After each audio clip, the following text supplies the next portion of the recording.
This is a Fonzie Studio podcast.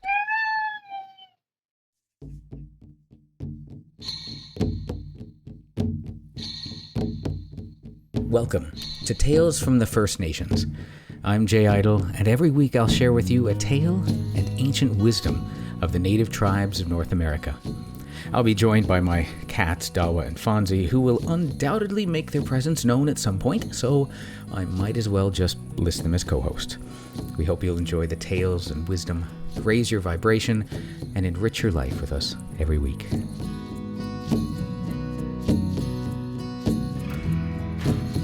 Welcome, friends. Welcome to the 74th episode of Tales from the First Nations. I'm your host, Jay Idle. Today, I was thinking about the weather and thought perhaps we could look into the story of the wind.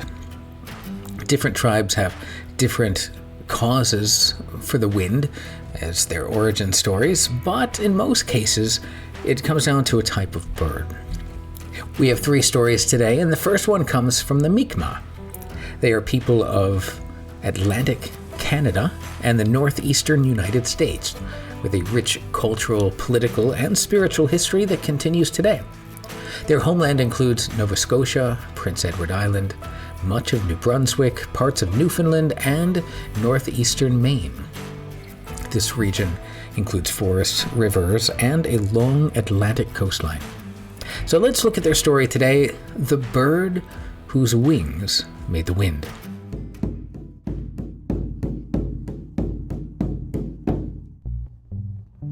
An Indian family resided on the seashore. They had 2 sons, the oldest of whom was married and had a family of small children. They lived principally by fishing, and their favorite food was eels. Now it came to pass at a certain time that the weather was so stormy they could not fish. The wind blew fiercely night and day, and they were greatly reduced by hunger.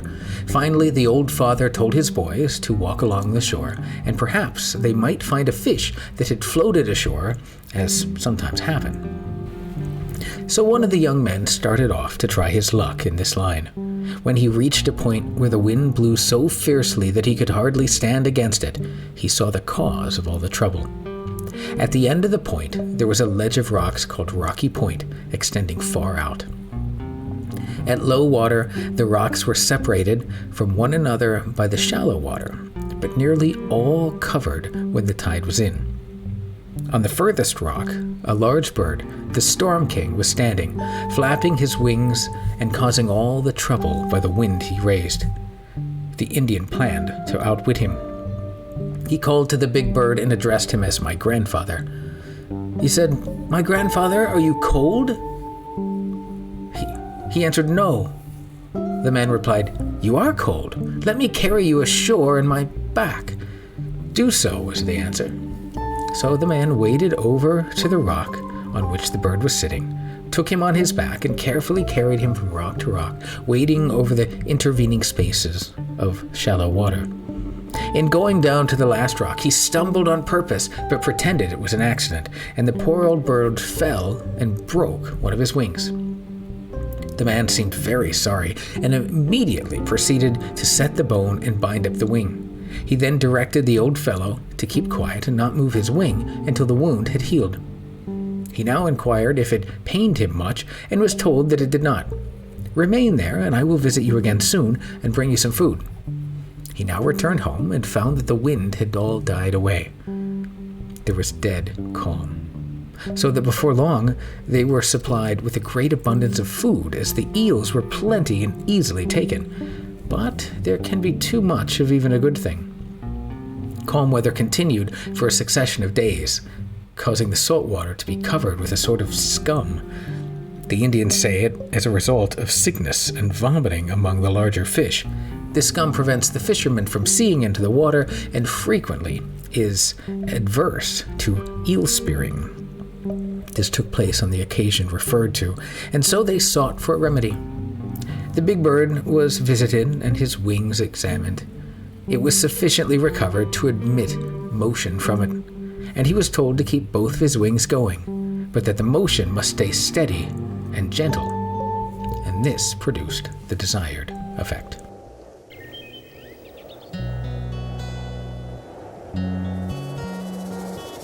There can be a lot of inconveniences to the wind. I myself love hats, and have lost track of how many times I've had to chase one after it was ripped off my head by a sudden wind gust. However, there are a lot of benefits to the wind, and I think that the benefits warrant the inconvenience. We've talked many times about Glūs Kābū, and today we will hear the Abenaki legend of Glūs Kābū and the wind eagle.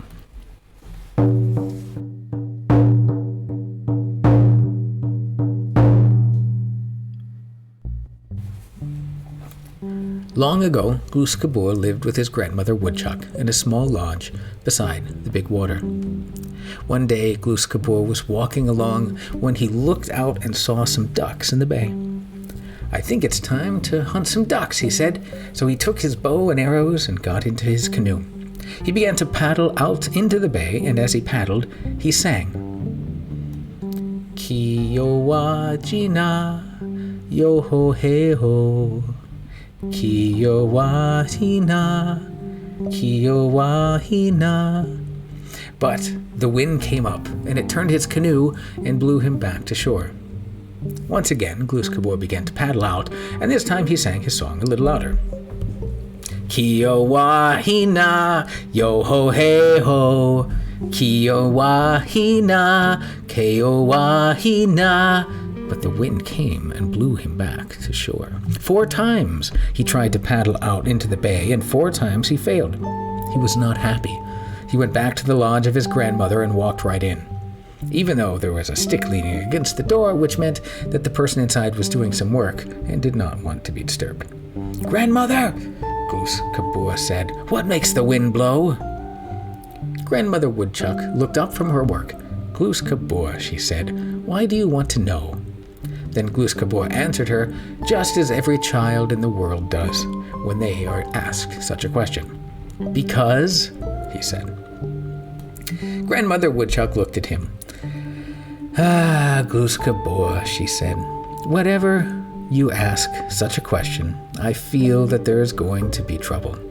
And perhaps I should not tell you, but I know that you are so stubborn you will never stop asking until I answer you. So I shall tell you. Far from here, on top of the tallest mountain, a great bird stands. This bird is named Wūchowesen, and he flaps his wings and makes the wind blow." "Aha, grandmother," said Glūs Kābū. "I see. Now, how would one find that place where the wind eagle stands?" Again, Grandmother Woodchuck looked at Glūs Kābū. "Ah, Glūs Kābū," she said, "once again, I feel that perhaps I should not tell you. But I know you are very stubborn and would never stop asking, so I will come to the place where he stands." "Thank you, grandmother," said Glūs Kābū. He stepped out of the lodge and faced into the wind and began to walk. He walked across the fields and through the woods, and the wind blew hard. He walked through the valleys and into the hills, and the wind blew harder still. He came to the foothills and began to climb, and the wind still blew harder. Now the foothills were becoming mountains, and the wind was very strong. Soon there were no longer any trees, and the wind was very, very strong. The wind was so strong that it blew off Glūs Kābū's moccasins, but he was stubborn, and he kept walking, leaning into the wind. Now the wind was so strong that it blew off his shirt, but he kept on walking. Now the wind was so strong that it blew off all of his clothes, and he was naked, but he kept walking. Now the wind was so strong that it blew off all of his hair, but Glūs Kābū still kept walking, facing the wind. The wind was so strong that it blew off his eyebrows, but still he continued to walk. Now the wind was so strong that he could hardly stand. He had to pull himself along by grabbing hold of boulders. But there, on the peak ahead of him, he could see a great bird slowly flapping its wings. It was Wūchowesen, the wind eagle. Glūs Kābū took a deep breath. "Grandfather!" he shouted. The wind eagle stopped flapping his wings and looked around. "Who calls me grandfather?" he said. Glūs Kābū stood up. "It's me, grandfather. I just came up here to tell you that you do a very good job making the wind blow." Wind Eagle puffed out his chest with pride. "You mean like this?" he said, and flapped his wings even harder. The wind which he made was so strong that it lifted Glooskap right off his feet, and he would have been blown right off the mountain had he not reached out and grabbed a boulder again. "Grandfather!" Glooskap shouted again. The Wind Eagle stopped flapping his wings. "Yes," he said. Glooskap stood up and came closer to Wutcherwesen. "You do a very good job of making the wind blow, Grandfather. This is so. But it seems to me that you could do even better of a job if you were on that peak over there." The Wind Eagle looked towards the other peak. "That may be so," he said, "but how would I get from here to there?" Glooskap smiled. "Grandfather," he said, "I will carry you. Wait here." Then Glooskap ran back down the mountain until he came to a big basswood tree. He stripped off the outer bark, and from the inner bark he braided a strong carrying strap, which he took back up the mountain to the Wind Eagle.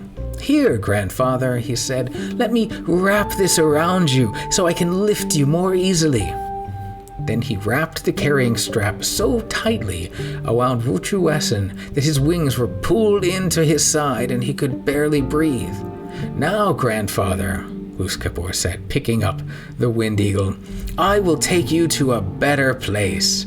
He began to walk toward the other peak, but as he walked, he came to a place where there was a large crevice, and as he stepped over it, he let go of the carrying strap, and the Wind Eagle slid down into the crevice upside down and was stuck.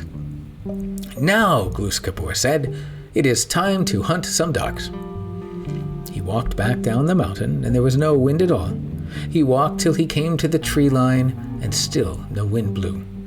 He walked down to the foothills, and down the hills and valleys, and still there was no wind. He walked through the forest and through the fields, and the wind did not blow at all. He walked and walked until he came back to the lodge by the water, and by now his hair had grown back.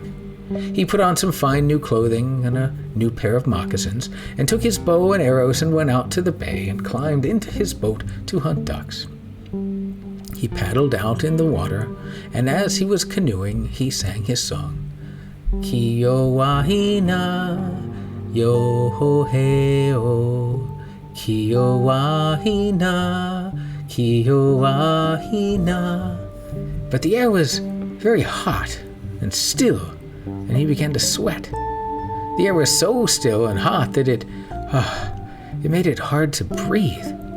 Soon the water began to grow dirty and smell bad, and there was so much foam on the water he could hardly paddle. He was not pleased at all, and returned to the shore and went straight to his grandmother's lodge and walked in. "Grandmother," he said, "what is wrong? The air is hot and still, and it's making me sweat, and it's hard to breathe. The water is dirty and covered with foam. I cannot hunt ducks at all like this." "Glooskap," she said, "what have you done now?" And Glooskap answered, just as every child in the world answers when that question is asked. "Oh, nothing," he said. "Glooskap," said Grandmother Woodchuck again, "tell me what you have done." Then Glooskap told her about going to visit the Wind Eagle and what he had done to stop the wind. "Oh, Glooskap," said Grandmother Woodchuck, "will you never learn? Tabaldik, the owner, set the Wind Eagle on that mountain to make the wind because we need wind. The wind keeps the air cool and clean. The wind brings the clouds which give us rain to wash the earth. The wind moves the waters and keeps them fresh and sweet. Without the wind, life will not be good for us, for our children, or our children's children." Glooskap nodded his head. "Ah, Grandmother, I understand." Then he went outside. He faced the direction from which the wind had once come and began to walk. He walked through the fields and through the forest, the valleys and up the hills, and there was no wind, and it was hard for him to breathe. He came to the foothills and began to climb, and he was very hot and sweaty indeed. At last he came to the mountain where the Wind Eagle once stood, and he went and looked down into the crevice. There was the Wind Eagle, wedged upside down.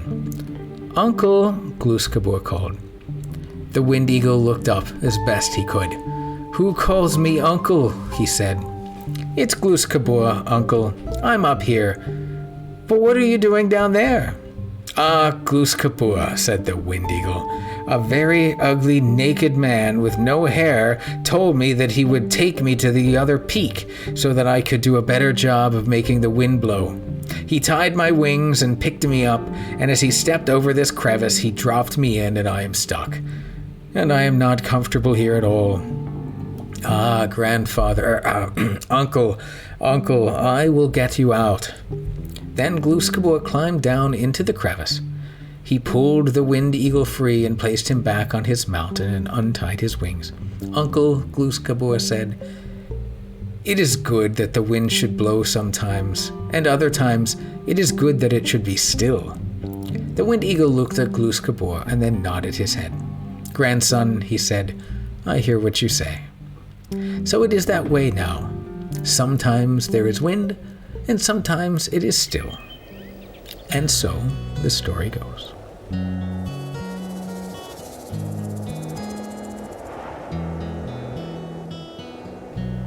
It seems like Glooskapur may have persuaded the Wind Eagle to be a little more cooperative. However, in this Ojibwe legend called A Gust of Wind, we learn that the wind can still be a little naughty.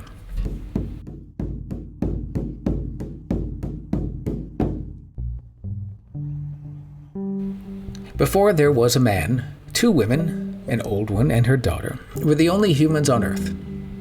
The old woman had not needed a man in order to conceive. Aki, the Earth, also was like a woman, female, but not as she is now, because trees and many animals had not yet been made.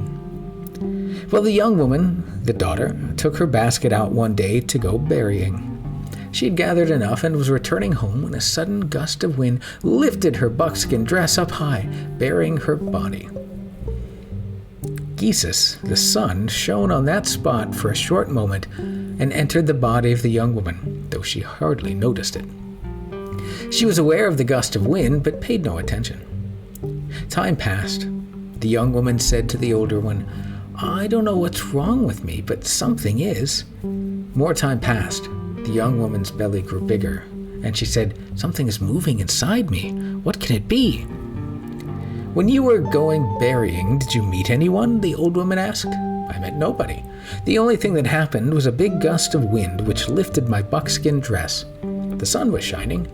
The old woman said, I think you're going to have a child. Gisus, the sun, is the only one who could have done it, so you will be the mother of a son child. The young woman gave birth to 2 boys, both Manitos, supernaturals. They were the first human males on the earth. Gisus' sons of the sun. The young mother made cradle boards and put the twins in these, hanging them up or carrying them on her back, but never letting the babies touch the earth. Why didn't she? Did the old woman tell her not to? Nobody knows. If she had put the cradle boards on the ground, the babies would have walked upright from the moment of their birth, like deer babies. But because their mother would not let them touch earth for some months, it now takes human babies a year or so to walk. It was that young woman's fault. One of the twins was Stone Boy, a rock. He said, put me in the fire and heat me up until I grow red hot. They did, and he said, now pour cold water over me. They did this also. That was the first sweat bath. The other boy, named Winnie Bojo, looked like all human boys. He became mighty and could do anything. He even talked to the animals and gave them their names.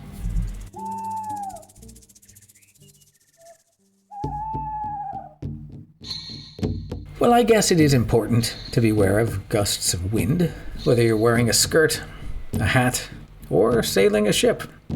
Wind can be friend or foe, so hopefully it will be your friend. It is with respect and gratitude that I offer you my blessings, and thank you for sharing my journey with me, and sharing your time with me on this podcast.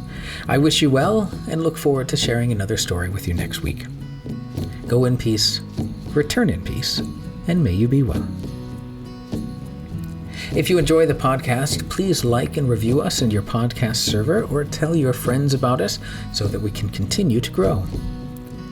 Our first story today, The Bird Whose Wings Made the Wind, comes from the native-languages.org.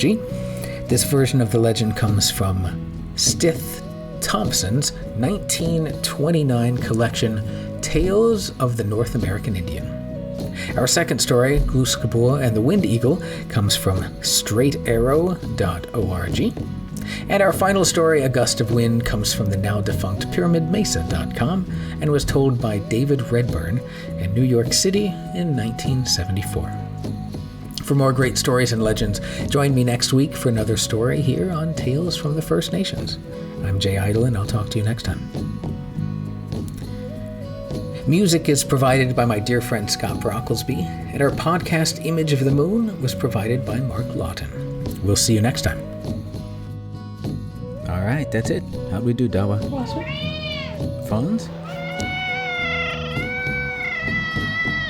Excellent. Then I'll share it.